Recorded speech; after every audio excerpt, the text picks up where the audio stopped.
Welcome to Somewhere in the Middle. I'm Nikki. And I'm Angie.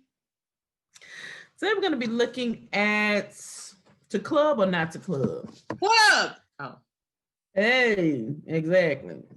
Some people I heard always, growing up, at a certain age you get tired of club, and at a certain age you get tired of going out. I've been going out since that. I've been going out since here. I don't really go out no more. I don't really. Right now it's COVID, so it's not really a whole bunch of places to go. Unless you in the city of H, baby, because it's somewhere to go all the time, honey, COVID or no COVID. So when is too old to go out? I don't think there's a expiration date on it. I think that where you go may change. The people that you surround yourself when you go out changes. Like I used to go to clubs and I dressed up and wore heels. Then I started going to places where I could wear tennis shoes. Then I started going to places where I could wear flip-flops. Now, I go to places that don't have no dress code, that it don't matter, because you can find me in a spot this Thursday night in Houston, Texas. Hey, get it in that train. But I don't think there's a time limit. And I hate people who always quick to tell somebody what they can't do. I'm grown. I can do whatever I want to do. And I love music. I love having a drink. And I love being surrounded by people that, I fuck with. Am I allowed to curse? I asked it. I never got the answer. You didn't say it now. Yeah. But yeah, I mean, go ahead. Sorry. I definitely I agree. I don't like nobody saying what you should or what you shouldn't do, what you can and what you can't do. I mean, and like you say, it changes. The way that you do it changes. A guy I was talking to the other day who was like, he went to a certain spot somebody invited him to, and it wasn't nothing what he expected. It was laid back, it was chill. I'm like, yeah, that's how grown people go out now. It's not, the club, it don't have to be everybody bipping and bopping and, stepping on each other's feet. You go out, you relax, you have a good time. It changes. But I think when you say, oh, I'm too old to do this, I'm too old to do that, if you don't want to do it, just say you don't want to do it. I don't think it has anything to do with your age, Thanks. Or if you ain't got no money to go, say that too. Because sometimes exactly. Well, I mean, sometimes people put these, unwritten, barriers up. And the real reason is, they don't like having $200 and $300 tabs, out anymore. Instead of saying that, like, I'd rather spend my money somewhere else. You can have my $200 tab because I'm gonna spend it, and I'm buying shots for everybody. The drunk I get, the more, and that's will always be a norm for me. Yeah, I don't always want to spend $200 or $300. I don't always want to, be in the mix. I don't always want to be, where everybody gonna be. That's not me these days. But I know plenty of people my age, they love going to turkey leg hug, they love going to 50-15 when it's jumping, and I certainly have had those times. But at this point, I want to go where I know I can get somewhere to sit. Right. I want to go where I know I can get my drinks when I want them without having to wait 20-30 minutes. I prefer going where, the bartender, if they don't know my name, at least they recognize me, in a certain Nikki. Hey, that was back while I was somebody's mama. But yeah, I don't think that there's a right or wrong way to do it. I've been going out since I was 12, literally, at the skate rink when 10 o'clock they put the skates up, So I thought that once I got in my 30s, I'd be like, no, I don't really know. It's not the case at all. I still, I might still go to the Bayou Classic, but I don't want to necessarily go to the clubs. I might never leave the hotel bar. I might go to actual convention. I might, do things differently than I may have done in my 20s, right. But that don't mean I don't want to go because I ain't dead. Do you know what I mean? It's like how I used to go to the Essence Festival and never went to the Essence Festival. Then when I got older, I actually went to the convention. It was like, oh, wait, right. I got booths and selling shit? Wow, I had no idea this was going on. And I went and honey, really did like grown folks, baby, because when I went, I had the whole VIP Essence experience, all in the, all getting massages and, really doing it like grown people, so it changes, some things that I used to do, I still enjoy doing, just like you say, the spot, for me, that's somewhere I'm always going to feel at home, in the hood. So I don't know. I definitely okay Boulevard.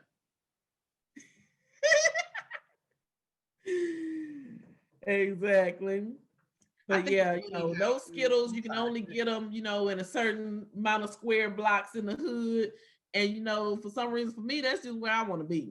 right. I Today. think it's funny how you grouped the turkey leg hut in with 5015. It's a restaurant. Yeah, but now if you go by past there, it don't look like it, baby, because they got the hookahs, they got the drinks, they got the line and the crowd, and people want to go there to see and be seen. But Right. the whole time I lived in Third Ward, I never went in there. Because I don't want to, I ain't got to be seen. If I'm going to get something to eat, I want to go and get me something to eat. I don't want to stand no line. I don't want need nobody watching. I Food just is the bomb. Y'all should pay me for this promo. I love Turkey Leg Hut. Every time I come to H-Town, it's my first stop. I hate when I come in on Mondays and y'all closed. I need a Cajun bowl with a piece of fried catfish instead of salmon, 1942 margarita. What? And a hookah? Yeah, no, I don't hookah, and I definitely don't do no line. So I have yet to spend a dime with Turkey Leg Hut, but of course I have heard good things about it. But again, like I say, the way that you do it may change, but at the end of the day, um, do what makes you happy, right? At whatever age, do whatever. And if you decide one day, today or tomorrow, that scene is no longer what you want to do, find you something else. Right. I can't stand when people feel like, in order to be grown, they have to reduce themselves or reduce their activities down to, going between the bedroom and the living room. Right. And it's just not the case. We love to take flights. We love to, travel. We love to do all of that. But, and me personally, I love to go set up me a tent somewhere. So, things have changed, but I try to stay active. I try to always have something to look forward to. I try to always have something that I'm excited about. Right. And when you don't, I think that's when you really start being old. Right. No, I agree. But I also think people need to keep it real with themselves sometimes too. 'Cause somebody quick to say, oh, I don't like the club and I don't like to do this. I want to travel and go to these resorts. Well, what you think you're doing when you're sitting at the bar in the resort listening to music? Like, let's be real with yourself. Like, come on, it's the same thing. So I think at the end of the day, you shouldn't worry about what the next person doing if it ain't got nothing to do with you. All that passing judgment and, oh, she too old to be in the club. I used to remember telling myself, I never wanted to be the old lady in the club. Well, guess what? I'm the old lady in the club and I'm still be there. Yeah, I definitely look forward to those times when I don't have my kids and I want to just roll up somewhere and just chill. And I mean, I worked on my masters at the spot. I would go and I was going there with my laptop and my books, sit at the bar studying. You know what I mean? Working from home, grading tests from the spot. You know what I'm saying? Just sitting back. They playing music. I'm drinking and I'm grading these. Exams on the computer. It's just all about where you're comfortable, where you're at home. That brings me to another question. And this was going to be another show I was going to talk to you about, but because you've gone so many places and worked and lived different places that's not home, what do you think about happy hour as a social venue or somewhere to expand your social circle? Right. So happy hour has always been the cornerstone of my entire existence. And ironically, when I moved to New England, they don't have happy hours. It's against the law to discount liquor and sell liquor, less the percentage of what they paid for it. You having heart palpitations? I did too. I mean, I believe me and you had a conversation when I first moved up here and I was trying to find a happy hour. And I was like, Nikki, where the black people at? She's about you. I think your advice to me exactly was look up the AME church. And that's where the black people gonna be. And you're gonna find the strip clubs, you're gonna find the bars, you're gonna find all the good stuff in the AME church. And that is true. So if anyone's ever looking for urban nightlife. But there's no happy hour up here. But that has been, my saving grace in life. Getting off work at 4:00, stopping by Carrington's, having a drink before I had to pick the kid up from maybe what's 20 years later. I can say that I had a drink at Carrington's and then went and picked the kid up from daycare at 6:30, or even fighting traffic. Stopping at Carrington's to have a drink before you go sit in traffic to go home. Meeting people. I did so much networking at happy hour. All the professional people are there having a drink. So if you were looking for business ventures, advice, people who were starting their own music businesses, and I mean, everybody is there. And without the rigmarole of the club experience, happy hours are everything. I hope they come back with a vengeance when COVID is over. Yeah. If you're somewhere, if you're in a city, especially if you're a transplant and you're not doing happy hour, I guess outside of New England, it sounds crazy. But if you somewhere in anywhere and you're not doing happy hour as a transplant, there's something wrong with you. Like that is where you go to start planting roots in a city. That's where you go to begin to come into your own in a city. I know when I moved downtown from the north side, I started going to happy hour.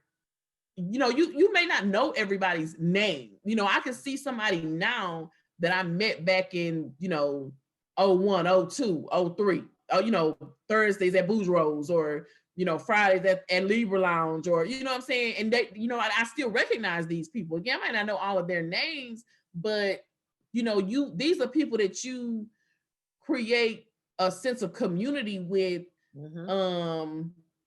that carries on throughout, could carry on throughout life. You know what I mean? Absolutely. I'm still friends with, I call them my bar friends. Yeah.